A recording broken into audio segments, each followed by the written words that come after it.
Swami Vivekanand Subharti University, one of the leading universities of North India. 250 acres campus, 220 plus professional and vocational programs, 20,000 plus students, state-of-the-art infrastructure. Come and give wings to your career with Swami Vivekanand Subharti University, where education is a passion. NH58, Meerut, Delhi, NCR. स्वागत है आपका news निवारण TV पर। मैं manoeuvre Chauhan इस वक्त मौजूद हूं कोतवाली क्षेत्र में। कोतवाली क्षेत्र में हाजी इसरार सैफी रहते हैं, जो कि पूर्व मंत्री रहे हैं समाजवादी सरकार में, लेकिन अब एक नया विवाद इनके साथ ये छिड़ा है कि इनको धमकी मिली है। उस धमकी में मुकदमा कायम हो गया है। पूरा मामला इन्हीं से समझते हैं। सर, स्वागत है आपका न्यूज निवारण टीवी पर। क्या है, जरा मामला समझाएंगे, क्या मामला है पूरा? मेरा भतीजा दुबई में पॉवर्टी डीलिंग का काम करता है। उसने वहां पर किसी होटल का सौदा किया। एक दूसरी पार्टी, ना मालूम कौन है, उसने वहां पर उसका एहतजाज किया उसके ऊपर। गरज ये वो एहतजाज करके चले गए। भतीजे ने कहा कि इंडिया में हमारे चाचा जो मिनिस्टर रह चुके हैं, मैं उनसे बात करूंगा, उन्हें नंबर दूंगा। उस लड़के ने मुझे नंबर दिया। मैंने उससे कॉल कर व्हाट्सएप पर बात करी। उसने उल्टी सीधी बातें कही। अगले ही दिन एक ऑडियो क्लिप आई कि मेरठ में ही हूँ, 4 दिन के अंदर तुम्हारा, आरिफ का, तुम्हारा दोनों का मैं इलाज कर दूंगा। और जिससे उसने ये बात कही वो दुबई के अंदर बैठा हुआ है कोई। उसने ये कहा कि ये क्लिपिंग कैसे भी उनके पास पहुंचा दो। जब मैंने वो क्लिपिंग सुनी तो मैं एसएसपी साहब के यहाँ टाइम लिया टेलीफोन पर। मैं, शकील चौहान, शमीम चौधरी, हमारे जिला अध्यक्ष और आरिफ, हम लोग सीधे कप्तान साहब से घर पर मिले जाकर। उन्होंने बड़ी अच्छी बात करी, उन्होंने बहुत कोऑपरेटिव बात करी। और उन्होंने तुरंत इंस्पेक्टर कोतवाली को टेलीफोन किया और कहा आप जाओ और जाकर वहां पर अपनी सारी बात बताइए, पूरी मदद मिलेगी। तो फिर हम वहां से कोतवाली आए। उन्होंने अपना जो भी देखा, जिस आदमी ने वो हमें धमकी दी थी उसका नाम है संदीप, पंजाब का रहने वाला है। टेलीफोन नंबर वगैरह सब हमने दे दिया है। अब उसमें जो अधिकारी अपना उसमें कार्रवाई कर रहे हैं, जो हमें मदद मिलेगी इंशाल्लाह उसके लिए हम लोग घर बैठे हुए हैं। और अगर कुछ ही तरह की कोई, अल्लाह ना करे कोई ऐसी बात, तो मौत जिंदगी तो अल्लाह के इख्तियार है। किसी के मारने से कोई नहीं मतलब मौत नहीं आई। तो बहरहाल ये किस्सा हुआ है उसके अंदर। अच्छा, आपने जो शिकायत की कोतवाली में, क्या मुकदमा दर्ज हुआ है और क्या वास्तव में आपको जान का खतरा लग रहा है? दरअसल ये जमाना ऐसा चल रहा है कि किसी का पता नहीं कब कौन क्या कर दे। लिहाजा एसएसपी साहब ने कुछ कहा कि इनके एरिया की गश्त बढ़ा दो। बहरहाल बढ़े नहीं बढ़े वो बात अलग है, लेकिन मैं एहतियात कर रहा हूँ खुद। मैं अपने घर पर बैठा हूँ। कोई ज़रूरी काम होता है तो मैं बाहर निकलता हूँ बेटे को साथ लेकर, अदरवाइज मैं कहीं जाता नहीं। डर की वजह से नहीं जा रहे हैं या कैसे? डर की वजह से नहीं जा रहा। खामखाई अननेसेसरी घर से निकलना बेवकूफ़ी होगी। डर के नहीं, हम मुसलमान हूँ, ईमान वाला हूँ। मौत जितना अल्लाह के इख्तियार है। अगर मौत आनी होगी तो कोई रोकेगा नहीं, अगर नहीं होगी तो कोई मार नहीं सकता। तो हमारा ईमान है, मजबूत है इसके अंदर। तो ऐसा कुछ नहीं है, सिर्फ इस बात की एहतियात जरूर करी है कि गाड़ी से जाता हूँ, नहीं स्कूटर मोटर जाता नहीं हुआ सारा। अब ये बताइए, सुरक्षा के एतबार से कोई मांग की है? क्या चल रहा है सुरक्षा के लिए? नहीं, मैंने सुरक्षा के हिसाब से कोई मांग नहीं की और मैं अपने घर पर हूँ। कोई बात होगी, जरूरत पड़ेगी तो देखूंगा, नहीं तो फिर क्या जरूरत है खाना एक टेंशन और लेने की कि गनर के साथ चल रहा है, या कोई बोलता है पहले गनर रह चुके हैं, 3-4 गनर रह चुके हैं मेरे साथ, तो पूरी सिक्योरिटी चलती थी। लेकिन छोटी मोटी बातें ये है, लेकिन थोड़ी एहतियात जरूर होनी चाहिए इसके अंदर, पता नहीं कब क्या हो। अच्छा, आपके जो भतीजे हैं वो कहाँ हैं इस समय, क्या नाम है?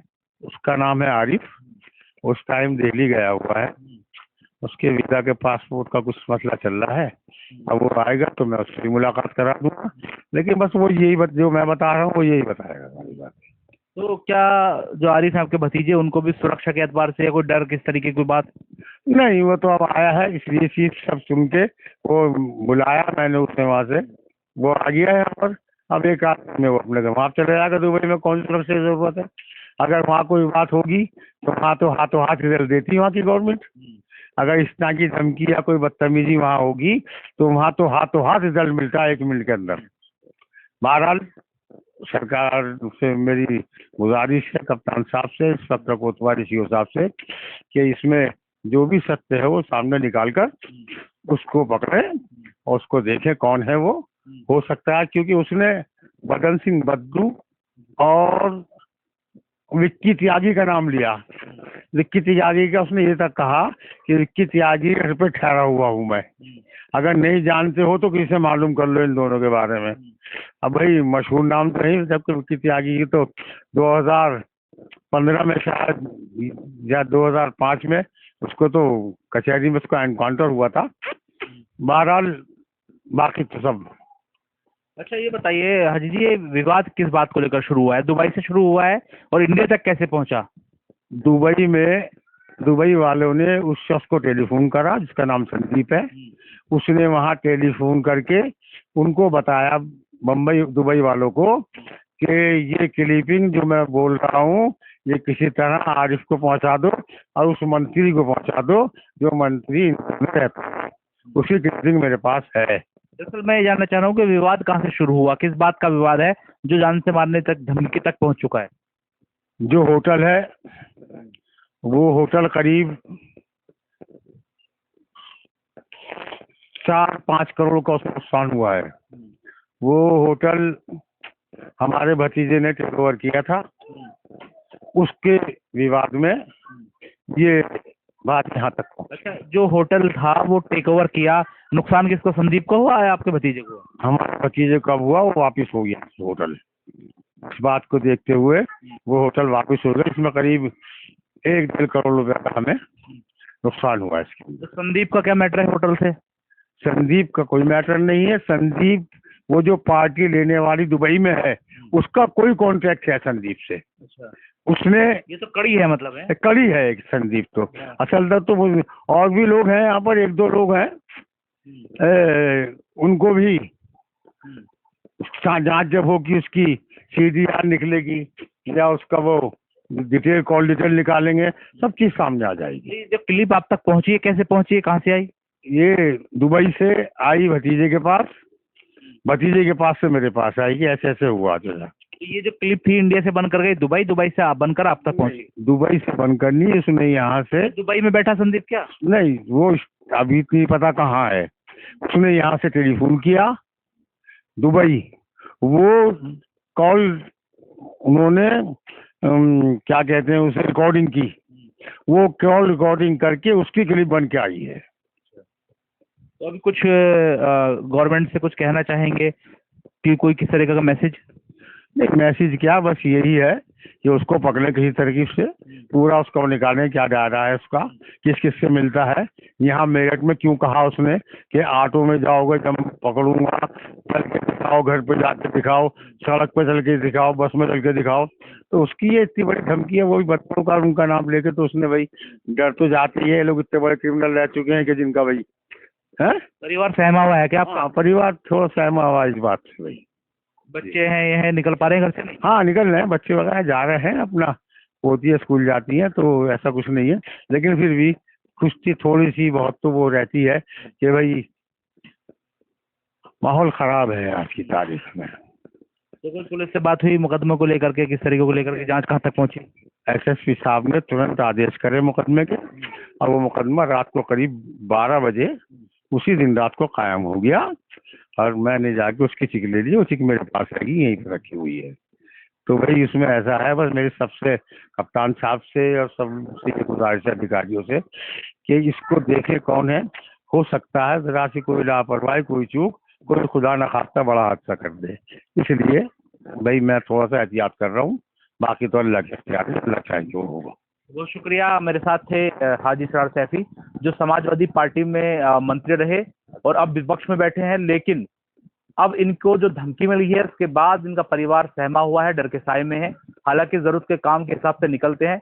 और इन्होंने साफ कहा है कि एडमिनिस्ट्रेशन इसमें कार्रवाई करे और इनको इस धमकी भरे साए से बाहर निकालने की कोशिश करे। हालांकि मुकदमा कायम हो चुका है। जो पुलिस प्रशासन ने तत्काल मुकदमा कायम किया और जांच शुरू कर दी है, लेकिन इस पूरे मामले में कब कार्रवाई होगी देखने वाली बात होगी। सहयोगी इरफान के साथ मनोहर चौहान, न्यूज निवारण टीवी, मेरठ। जय हिंद।